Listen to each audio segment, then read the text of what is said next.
ഈശോ മിശിഹായ്ക്ക് സ്തുതിയായിരിക്കട്ടെ. പ്രിയപ്പെട്ട കൂട്ടുകാരെ, കഴിഞ്ഞ ആഴ്ച വിശ്വാസവും ജീവിതവും എന്ന ഒന്നാമത്തെ പാഠം നമ്മൾ ചർച്ച ചെയ്തു. ഈ പാഠം നമ്മൾ പഠിച്ച സമയത്ത് നമ്മളൊരു കാര്യം ചിന്തിച്ചിരുന്നു. ഒരു ലക്ഷ്യം നമ്മൾ മുന്നിൽ കണ്ടു. ലക്ഷ്യം നമ്മൾ മുന്നിൽ കണ്ടതിതായിരുന്നു: ഞാൻ യേശു ക്രിസ്തുവിനെ പോലെ ചിന്തിക്കും, സംസാരിക്കും, പ്രവർത്തിക്കും. ഇതായിരുന്നു നമ്മൾ കണ്ടത്. ഈ കഴിഞ്ഞ ഒരാഴ്ചക്കാലം യേശു ക്രിസ്തുവായി മാറാൻ എനിക്ക് പറ്റിയോ എന്ന് ഞാനും നിങ്ങളും ഈ നിമിഷം ചിന്തിക്കണം. രണ്ടാമത്തെ കാര്യം, ആ പുസ്തകം, ആ പാഠം ഒരു തവണയെങ്കിലും ഒന്ന് വായിച്ചോ? പറഞ്ഞിരുന്ന 5 ചോദ്യങ്ങളും ചർച്ചയ്ക്കായി തന്നിരുന്ന 2 ചോദ്യങ്ങളുടെയും ഉത്തരം എഴുതി നിങ്ങളുടെ പ്രിയപ്പെട്ട അധ്യാപകർക്ക് വാട്സപ്പ് ചെയ്തോ? നിങ്ങൾക്ക് ഓൺലൈൻ ക്ലാസ്സുകളൊക്കെ നടക്കുന്നുണ്ട്. പക്ഷെ ഒരു കാര്യം ഒന്ന് ചെയ്തു നോക്കണം. ദൈവത്തിനു വേണ്ടി 1 മിനിറ്റ് നിങ്ങൾ ചിലവഴിച്ചാൽ 100 ഇരട്ടിയായി തിരിച്ചു കിട്ടുമെന്ന് ആയിരക്കണക്കിന് ആൾക്കാരുടെ അനുഭവ സാക്ഷ്യമുണ്ട്. എനിക്കും അങ്ങനെ ഒരു അനുഭവ സാക്ഷ്യമുണ്ട്. പ്രിയപ്പെട്ടവരെ, നമുക്ക് ശ്രമിക്കാം. ഈ ക്ലാസ്സിൽ വിശ്വാസ വിരുദ്ധ സിദ്ധാന്തങ്ങൾ എന്തൊക്കെയാണെന്നാണ് നമ്മൾ കാണുന്നത്. ഇതിലേക്ക് വരുമ്പോൾ നമുക്ക് ഡോക്ടർ അലക്സിസ് കാരൽ, ഫ്രഞ്ചുകാരനായിരുന്നു. അവയവ മാറ്റ ശസ്ത്രക്രിയയുടെ തുടക്കക്കാരനായിരുന്നു. അദ്ദേഹത്തിൻ്റെ മെഡിക്കൽ സയൻസിലെ സംഭാവനകൾ പരിഗണിച്ചുകൊണ്ട് 1912 നോബൽ പ്രൈസ് അദ്ദേഹത്തിന് സമ്മാനിച്ചു. അദ്ദേഹത്തിൻ്റെ പേര് ചന്ദ്രനിൽ ഒരു ഗർത്തത്തിന് കൊടുത്തതും നമുക്ക് കാണാൻ സാധിക്കും. പക്ഷെ അദ്ദേഹത്തിൻ്റെ ഒരു പ്രത്യേകത, നിരീശ്വരവാദിയായിരുന്നു. ഈശ്വരനില്ലെന്ന് ഉറച്ചു വിശ്വസിച്ചു. ഈശ്വരനില്ലെന്നാണ് അദ്ദേഹം പറഞ്ഞുകൊണ്ടിരുന്നത്. അങ്ങനെ അദ്ദേഹത്തിൻ്റെ പേഷ്യൻ്റായിട്ട് ഒരു പ്രായം ചെന്ന ഒരു സ്ത്രീ വന്നു. അവരെ ട്രീറ്റ് ചെയ്ത് അദ്ദേഹത്തിന് മനസ്സിലായി ഒരു കാരണവശാലും ജീവിക്കില്ല, 2 മാസത്തിനുള്ളിൽ ആൾ മരണപ്പെടും. പക്ഷെ ഇദ്ദേഹം അവരുടെ അടുത്തേക്ക് പോകുമ്പോൾ എപ്പോഴും കാണുന്ന ഒരു സീൻ, അവരുടെ കട്ടിലിൽ ഇരുന്ന് ജപമാല ചൊല്ലുന്നതായിട്ട് കൃത്യമായിട്ടും എല്ലാ ദിവസവും കാണാം. അപ്പോൾ ഇദ്ദേഹത്തിന് ഒരു പരിഹാസമാണ് തോന്നിയത്. എന്തിന്? ദൈവം ഒന്നും രക്ഷിക്കില്ല, തീർന്നു ലൈഫ്.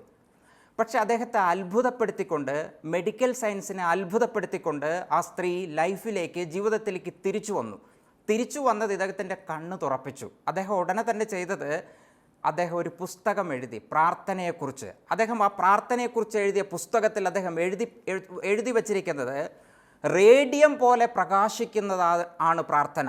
റേഡിയം പോലെ പ്രകാശിക്കുന്നതാണ് പ്രാർത്ഥന. ഐസക് ന്യൂട്ടൻ അവതരിപ്പിച്ച ഗുരുത്വാകർഷണ ബലത്തിനപ്പുറത്തെ ഒരു ശക്തി പ്രാർത്ഥനയ്ക്കുണ്ട്. 100 കണക്കിന് ആൾക്കാർ രോഗത്തിൽ നിന്നും ശോകത്തിൽ നിന്നും ഉയർത്തെഴുന്നേറ്റതായിട്ട് ഞാൻ എൻ്റെ ലൈഫിൽ പിന്നീട് കണ്ടു എന്ന് പുസ്തകത്തിൽ അദ്ദേഹം കുറിച്ചു വച്ചിരിക്കുന്നു. നിരീശ്വരവാദി ഈശ്വര വിശ്വാസത്തിലേക്ക് നടന്നടുത്ത ഒരു സംഭവമാണ് നമ്മൾ കണ്ടത്. നമുക്ക് വിശുദ്ധ ഗ്രന്ഥത്തിൽ കർത്താവിൻ്റെ വഴി എന്താണ്, കർത്താവിൻ്റെ വഴിയിലൂടെ എന്നെ നയിക്കണമേ എന്ന് സങ്കീർത്തകൻ പ്രാർത്ഥിക്കുന്ന ഒരു ഭാഗം കണ്ട് തിരിച്ചു വരാം. നമുക്കൊന്ന് എഴുന്നേറ്റ് നിൽക്കാം വിശുദ്ധ ഗ്രന്ഥം വായിക്കാനായി.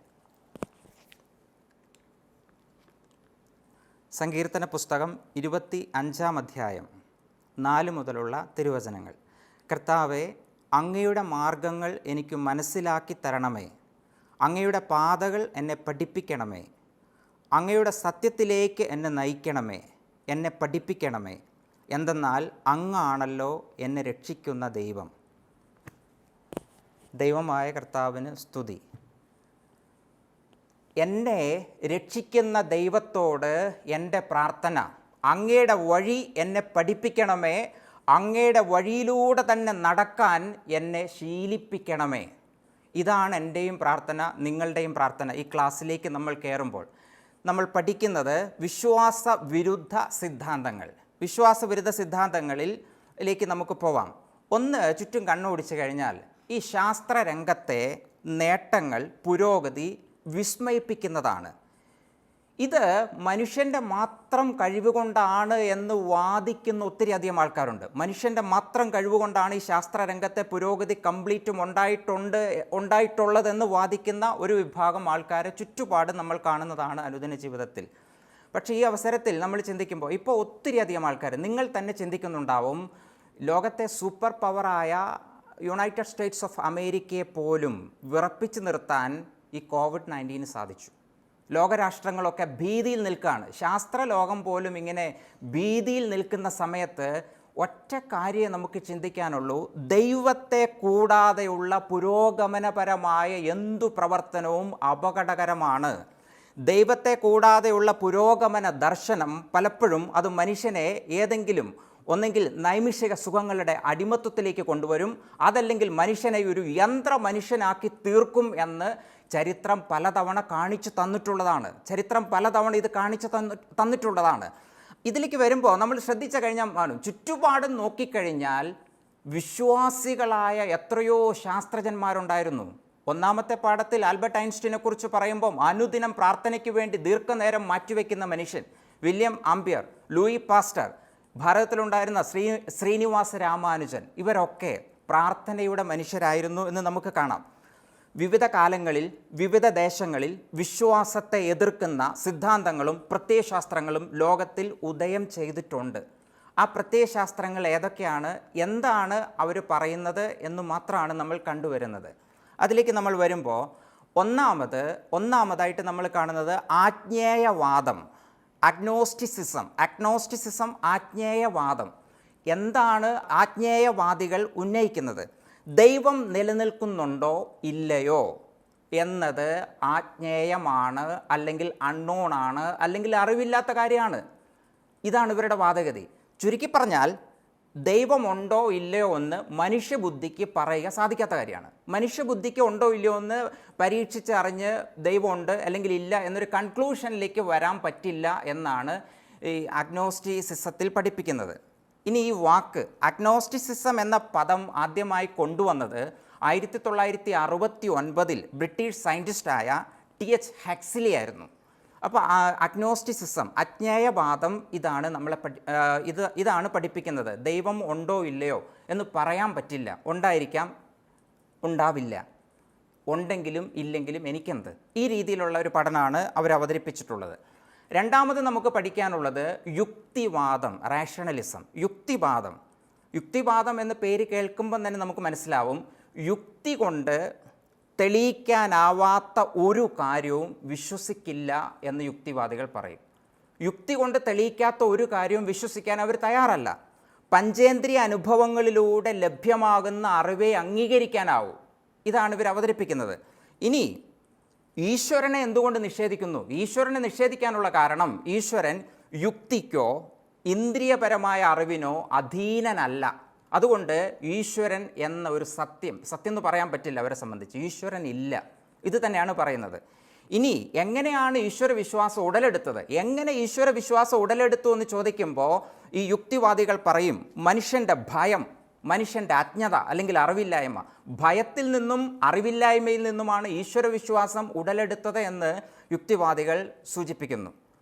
ആകെ അവർ ഉയർത്തിക്കാട്ടുന്നത് ശാസ്ത്രത്തിൻ്റെ നേട്ടങ്ങൾ മാത്രം, ദൈവത്തെക്കുറിച്ചോ മറ്റു കാര്യങ്ങളെക്കുറിച്ചോ എല്ലാം എതിർത്തു മാത്രം സംസാരിക്കുന്നു. പ്രപഞ്ചത്തിൽ ദൈവത്തിൻ്റെ സാന്നിധ്യമുണ്ടെന്ന് വിശ്വസിച്ച ഒത്തിരി പേരെ നമ്മൾ നേരത്തെ കണ്ടു. നമ്മുടെ പുസ്തകത്തിൽ തന്നെ തന്നിരിക്കുന്ന റേമണ്ട് ഡമാഡിയോൺ, അദ്ദേഹം MRI സ്കാനർ കണ്ടുപിടിച്ച ആളാണ്. 1977 ഈ പരീക്ഷണം വിജയകരമായി പൂർത്തിയാക്കിയതിന് ശേഷം അദ്ദേഹം നടത്തിയ ഒരു സ്റ്റേറ്റ്മെൻറ്റ് വളരെയധികം ചിന്തിപ്പിക്കുന്നതാണ്. ദൈവത്തിൻ്റെ അദൃശ്യ ശക്തി എനിക്ക് മനസ്സിലായി. ഞാൻ ഈ പരീക്ഷണത്തിന് ഇറങ്ങുന്ന സമയത്ത് എൻ്റെ കഴിവുകൊണ്ട് പലതും ചെയ്യാമെന്ന് ഉറച്ചു വിശ്വസിച്ച ആളാണ്. പക്ഷേ ദൈവം എന്നെ പ്രചോദിപ്പിച്ചു, എന്നെ കൈപിടിച്ച് നടത്തി. അവസാനം എനിക്ക് ഒരു കാര്യം മനസ്സിലായി, ഞാൻ വളരെ സിമ്പിളായി തീർന്നു, ഞാൻ വളരെ വിനീതനായി തീർന്നു എന്നാണ് ഇദ്ദേഹം സൂചിപ്പിച്ചു വയ്ക്കുന്നത്. യുക്തിവാദികളെക്കുറിച്ചാണ് നമ്മൾ കണ്ടത്. 3, ഭൗതികവാദം അല്ലെങ്കിൽ മെറ്റീരിയലിസം എന്ന് പറയാം ഇംഗ്ലീഷിൽ. മെറ്റീരിയലിസ്റ്റുകൾ അല്ലെങ്കിൽ ഭൗതികവാദികൾ അവതരിപ്പിക്കുന്നത് ഇതാണ്: ദൈവം, ആത്മാവ്, മരണാനന്തര ജീവിതം, ഇതൊക്കെ മിഥ്യ അല്ലെങ്കിൽ സ്വപ്നം, ഒരിക്കലും നടക്കാത്ത കാര്യം. രണ്ടാമതവർ പറയും, മനുഷ്യൻ്റെ അന്ത്യം അവൻ തന്നെയാണ്. ചരിത്രത്തിൻ്റെ സൃഷ്ടാവും വിധികർത്താവും മനുഷ്യൻ തന്നെയാണ്, അവിടെ ദൈവത്തിന് റോളില്ല. ഇനി പ്രപഞ്ചം മുന്നോട്ട് പോകുന്നത് എങ്ങനെയാണ്? പ്രപഞ്ചം മുന്നോട്ട് പോകുന്നത് ഭൗതിക പദാർത്ഥങ്ങളുടെ പ്രവർത്തനം പ്രതിപ്രവർത്തനം ഇതുകൊണ്ട് മാത്രമാണ്. അതുകൊണ്ട് ദൈവത്തെ ആവശ്യമില്ല, ദൈവത്തിന് സ്ഥാനമില്ലെന്ന് മെറ്റീരിയലിസ്റ്റുകൾ പഠിപ്പിക്കുന്നു. നാലാമത്തെ പഠനം മാനവികത അല്ലെങ്കിൽ ഹ്യൂമനിസം.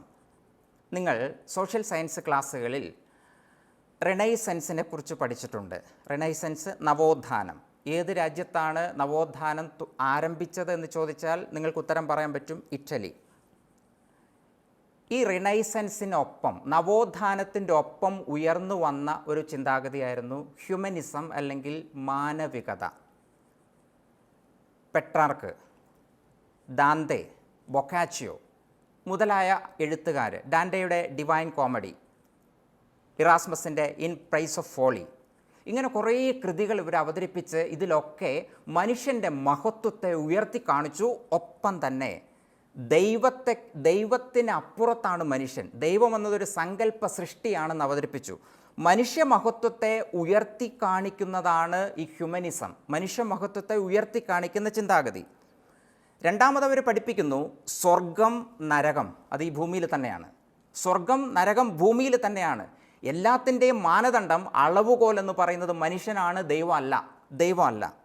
ഇനി ചില ഹ്യൂമനിസ്റ്റുകൾ വാദിക്കുന്ന ഒരു കാര്യം, പരിപൂർണനാണ് ദൈവമെന്ന് ചിലരൊക്കെ പറയുന്നുണ്ട്, എങ്കിൽ ആ പരിപൂർണതയിലേക്ക് എത്താൻ മനുഷ്യന് സാധിക്കും എന്ന് വാദിക്കുന്ന ഹ്യൂമനിസ്റ്റുകളെയും കൂടി ഇവരുടെ കൂട്ടത്തിൽ നമുക്ക് കാണാൻ സാധിക്കും. ഇതാണ് മാനവികത അല്ലെങ്കിൽ ഹ്യൂമനിസം എന്നതുകൊണ്ട് അർത്ഥമാക്കുന്നത്.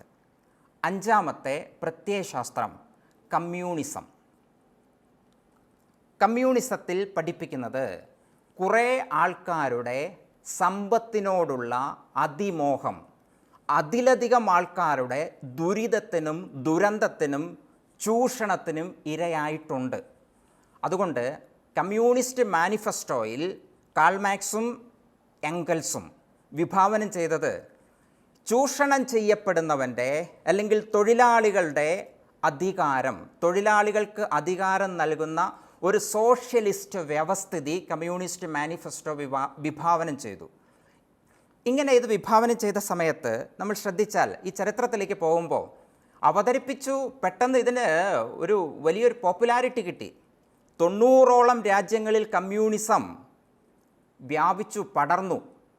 ഇന്നതൊന്ന് ചെക്ക് ചെയ്ത് നോക്കുകയാണെങ്കിൽ ഗൂഗിളിൽ നിങ്ങൾ സെർച്ച് ചെയ്ത് കഴിഞ്ഞാൽ എത്ര രാജ്യങ്ങളിൽ കമ്മ്യൂണിസം നിലവിലുണ്ട്? താഴേക്ക് പോയി. എന്തുകൊണ്ട്? ദൈവത്തിന് കമ്മ്യൂണിസത്തിൽ സ്ഥാനമില്ല. കമ്മ്യൂണിസവും സഭയും ചേർന്ന് പോവില്ല. നിരവധി കാരണങ്ങളുണ്ട്. കമ്മ്യൂണിസവും സഭയും ചേർന്ന് പോവാത്തതിന് ഒത്തിരി കാരണങ്ങളുണ്ട്. കമ്മ്യൂണിസം നിരീശ്വരവാദം ഉന്നയിക്കുന്നു എന്നതുകൊണ്ട് മാത്രമല്ല, തുടർന്ന് നമ്മൾ ഇനി പോകുന്നത് എന്തുകൊണ്ട് ഈ കമ്മ്യൂണിസ്റ്റ് പ്രത്യയശാസ്ത്രത്തെ സഭ എതിർക്കുന്നു, അതിനോട് യോജിക്കാൻ പറ്റുന്നില്ല, വിയോജിക്കാനേ നമുക്ക് സാധിക്കൂ, എന്തുകൊണ്ട് എന്നത് മാത്രമാണ് നമ്മൾ തുടർന്ന് കാണുന്നത്. വിയോജിപ്പിൻ്റെ മേഖലകൾ. ഒന്നാമത്തെ മേഖല നിരീശ്വരവാദവും മതനിഷേധവും. നിരീശ്വരവാദം, മതനിഷേധം, ഇത് വളരെയധികം ഫേമസ് ആയ കാൾ മാർക്സിൻ്റെ ഒരു കൊട്ടേഷനാണ്. കുറേയധികം കൊട്ടേഷൻസ് നമുക്ക് എടുക്കാൻ സാധിക്കും കമ്മ്യൂണിസ്റ്റ് മാനിഫെസ്റ്റോയിൽ നിന്നും മറ്റു പുസ്തകങ്ങളിൽ നിന്നൊക്കെയായി.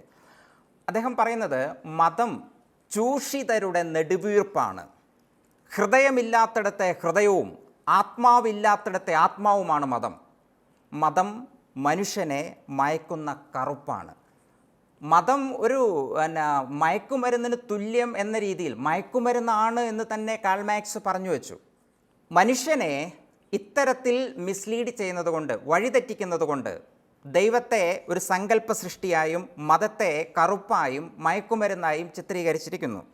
സഭയ്ക്ക് ഒരു കാരണവശാലും ഈ ചിന്താഗതിയോട് അഡ്ജസ്റ്റ്മെൻറ്റിനോ അല്ലെങ്കിൽ പൊരുത്തപ്പെടാനോ കത്തോലിക്ക സഭയ്ക്ക് സാധിക്കില്ല. ഇത് ഒന്നാമത്തെ കാരണം. രണ്ടാമത്തെ കാരണം വർഗസമരവും അക്രമമാർഗവും. പഠിച്ചിട്ടുണ്ടാവും ക്ലാസ്സുകളിൽ. ധാർമ്മികതയുടെ മേഖലയിൽ പോലും സഭയും കമ്മ്യൂണിസവും ചേർന്ന് പോകുന്നില്ല. പറയാൻ കാരണമുണ്ട്.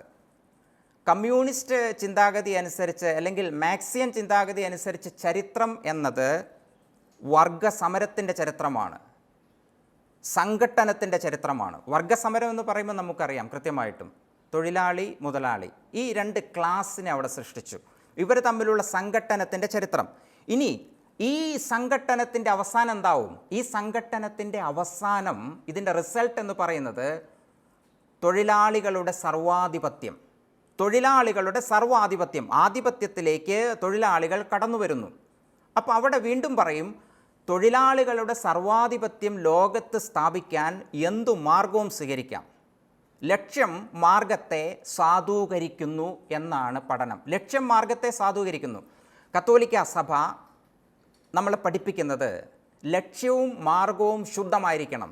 ലക്ഷ്യവും മാർഗവും ശുദ്ധമായിരിക്കണമെന്ന് സഭ പഠിപ്പിക്കുന്നു. 2, വർഗവൈരാഗ്യത്തിന് പകരം സ്നേഹത്തിൻ്റെ കൽപ്പനയാണ് യേശുക്രിസ്തു അവതരിപ്പിച്ചത്. വർഗവൈരാഗ്യം ലോകത്ത് നിലനിൽക്കേണ്ട ഒരു കാര്യമല്ല. ഇവിടെ സ്നേഹത്തിൻ്റെ കൽപ്പന അനുസരിച്ച് മനുഷ്യമക്കൾ പരസ്പരം ജീവിക്കണം, ഒന്നിച്ച് ഈ ലോകത്ത് ഒരു സ്വർഗത്തിൽ ജീവിക്കുന്നത് പോലെ തന്നെ മനുഷ്യന് ജീവിക്കാൻ സാധിക്കുമെന്ന് കത്തോലിക്ക സഭ പഠിപ്പിക്കുന്നു. അതുകൊണ്ട് വർഗസമരവും അക്രമമാർഗവും സഭയ്ക്ക് യോജിക്കാൻ പറ്റാത്ത രണ്ടാമത്തെ മേഖലയാണ്.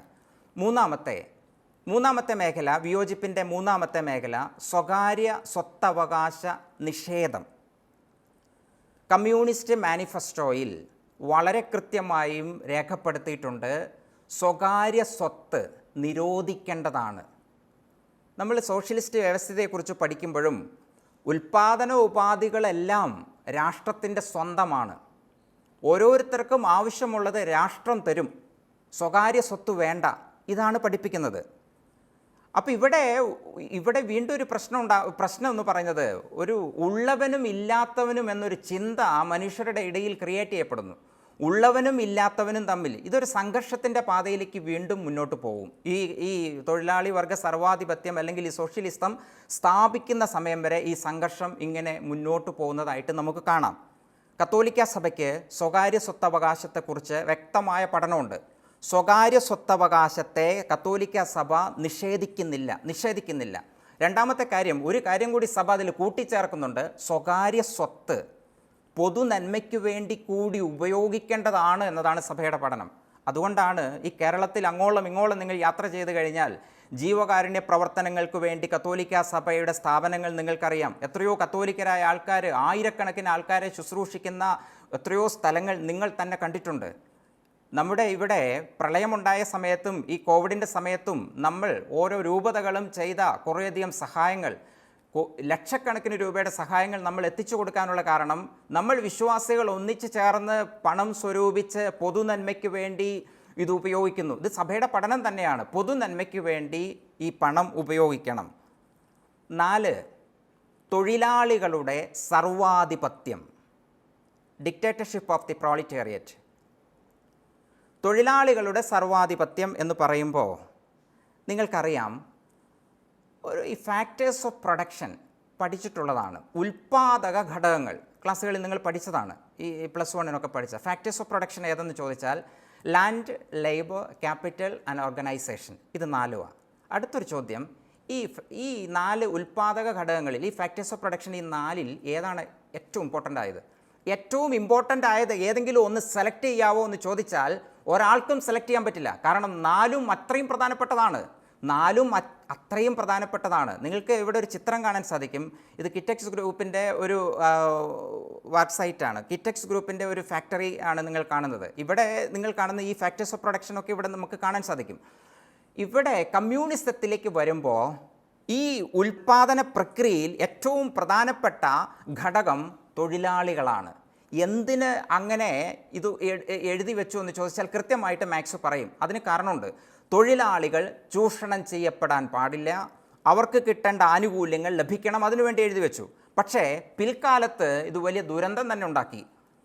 പല ഫാക്ടറികളും സമരമുഖങ്ങളായി മാറി, എത്രയോ ഫാക്ടറികൾ പൂട്ടപ്പെട്ടു. ഇവിടെ കത്തോലിക്ക സഭയ്ക്ക് വ്യക്തമായ പഠനമുണ്ട്. തിരുസഭ നമ്മളെ പഠിപ്പിക്കുന്നത് തൊഴിലാളിയുടെ ന്യായമായ അവകാശങ്ങൾ അനുവദിച്ച് കിട്ടണം, ഒപ്പം തൊഴിൽ ദാതാവിൻ്റെ ന്യായമായ അവകാശങ്ങളും കൂടി അനുവദിച്ചു കൊടുക്കണം. 2 കൂട്ടർക്കും നീതി സംലഭ്യമാക്കണം എന്നാണ് കത്തോലിക്ക സഭയുടെ പഠനം. ഈ 4 കാരണങ്ങളാണ് എന്തുകൊണ്ട് മാർക്സിസം അല്ലെങ്കിൽ കമ്മ്യൂണിസം സഭയുമായി ചേർന്ന് പോകുന്നില്ല എന്ന ചോദ്യത്തിൻ്റെ ഉത്തരം. വിശ്വാസവിരുദ്ധ പ്രത്യയശാസ്ത്രങ്ങളും സിദ്ധാന്തങ്ങളും നമ്മുടെ മുന്നിലൂടെ കടന്നു പോവുകയായിരുന്നു. ഒരു നിമിഷം നമുക്ക് ചിന്തിക്കാം, ഈ വിശ്വാസവിരുദ്ധ പ്രത്യയശാസ്ത്രങ്ങളും സിദ്ധാന്തങ്ങളും മനുഷ്യനെ ആത്യന്തികമായി നിരാശയിലെ പടുകുഴിയിലേക്ക് തള്ളിയിടുകയാണ് ചെയ്യുന്നത്. ശ്രദ്ധിച്ചു കഴിഞ്ഞാൽ നമുക്ക് മനസ്സിലാവും. നീഷെ പറഞ്ഞു, ദൈവത്തിൻ്റെ ശവപ്പെട്ടിയിലെ അവസാനത്തെ ആണി ഞാനാണ് അടിച്ചത്. അദ്ദേഹത്തിൻ്റെ വലിയ വിരോചിതമായി അദ്ദേഹം സംസാരിച്ചു. അവസാന സീൻ നിങ്ങൾ നോക്കുക. അദ്ദേഹം മരണക്കിടക്കയിൽ കിടക്കുമ്പോൾ അദ്ദേഹം പറയുന്നത്, ആരോ എന്നെ വലിച്ചിഴച്ച് കൊണ്ടുപോകുന്നു, ഞാനിപ്പോൾ ദൈവത്തിൻ്റെ മുഖം കാണുന്നു എന്നൊക്കെ പറഞ്ഞ് അലറിക്കരയുന്ന ഒരു നീഷയുടെ അവസാനത്തെ ചിത്രം നമുക്ക് കാണാം. നിരാശ കംപ്ലീറ്റ് അദ്ദേഹത്തിൻ്റെ മുഖത്ത് പ്രതിഫലിക്കുന്നത് നമുക്ക് കാണാൻ സാധിക്കും. സഭ ഒരു പ്രസ്ഥാനത്തെയും വെറുക്കുന്നില്ല, ഒരു പ്രസ്ഥാനക്കാരെയും വെറുക്കുന്നില്ല, സ്നേഹിക്കുക മാത്രമാണ് ചെയ്യുന്നത്. സഭയുടെ ലക്ഷ്യം ഇതാണ്, അവരെയും വിശ്വാസത്തിലേക്ക് അനയിക്കണം, നല്ലൊരു ജീവിതത്തിലേക്ക് കൊണ്ടുവരണം എന്നു മാത്രമാണ് സഭ ആഗ്രഹിക്കുന്നത്. നമുക്ക് ഒന്ന് പ്രാർത്ഥിക്കാം, ഒന്ന് എഴുന്നേറ്റ് നിൽക്കാം. കർത്താവായ ഈശോയെ, ഞങ്ങൾ അങ്ങയെ അനുഗമിക്കാൻ, അങ്ങയെപ്പോലെ ആയിത്തീരാൻ, അങ്ങ് ചിന്തിച്ചതുപോലെ, അങ്ങ് സംസാരിച്ചതുപോലെ, അങ്ങ് പ്രവർത്തിച്ചതുപോലെ പ്രവർത്തിക്കാൻ ആഗ്രഹിക്കുന്നു. കർത്താവെ, വിശ്വാസ വിരുദ്ധ സിദ്ധാന്തങ്ങളും പ്രത്യയശാസ്ത്രങ്ങളും ഒക്കെ ഉണ്ടാകുമ്പോൾ അതിൽ നിന്ന് അകന്നു മാറി വിശ്വാസത്തിൻ്റെ പാതയിലൂടെ നടക്കാൻ ഞങ്ങളെ ശക്തരാക്കണമേ. അങ്ങയുടെ ആത്മാവിനെ അയച്ച് ഞങ്ങളെ ശക്തിപ്പെടുത്തണമേ. നിത്യം പിതാവും പുത്രനും പരിശുദ്ധാത്മാവുമായ സർവേശ്വര എന്നേക്കും ആമേൻ. 5 ചോദ്യങ്ങളും ചർച്ചയ്ക്കുള്ള ഒരു ചോദ്യം, ഒരു പ്രതികരണക്കുറിപ്പായിട്ട് നിങ്ങളത് എഴുതണം. ഈ 5 ചോദ്യങ്ങളുടെ ഉത്തരവും പ്രതികരണക്കുറിപ്പും നിങ്ങളുടെ അധ്യാപകർക്ക് അയച്ചു കൊടുക്കണം. ദൈവം അത്ഭുതം പ്രവർത്തിക്കും. കാരണം നിങ്ങൾക്ക് വലിയ ദൈവാനുഗ്രഹങ്ങൾ ലൈഫിൽ കിട്ടും. ഓർമ്മിക്കാനൊരു വചനം കൂടി. ഓർമ്മിക്കാനൊരു വചനം എന്തിനാണെന്ന് ചോദിച്ചാൽ, ഈ ആഴ്ച നിങ്ങൾക്ക് ധ്യാനിക്കാനുള്ള വചനം ഇതാണ്. എല്ലാ ദിവസവും ഈ വചനം ഒന്ന് ധ്യാനിക്കണം. ജീവിതത്തെ ഒന്ന് ക്രമപ്പെടുത്താൻ ഈ വചനം, യേശുക്രിസ്തുവിലേക്കുള്ള യാത്ര, യേശുക്രിസ്തുവായി മാറാനുള്ള ശ്രമം പൂവണിയാൻ ഈ വചനം നിങ്ങളെ സഹായിക്കും. കർത്താവേ, അങ്ങയുടെ മാർഗങ്ങൾ എനിക്ക് മനസ്സിലാക്കി തരണമേ, അങ്ങയുടെ പാതകൾ എന്നെ പഠിപ്പിക്കണമേ. സങ്കീർത്തനം 25:4. കർത്താവേ, അങ്ങയുടെ മാർഗങ്ങൾ എനിക്ക് മനസ്സിലാക്കി തരണമേ, അങ്ങയുടെ പാതകൾ എന്നെ പഠിപ്പിക്കണമേ. എല്ലാവർക്കും നന്ദി. ഈശോ മിശിഹായ്ക്ക് സ്തുതിയായിരിക്കട്ടെ.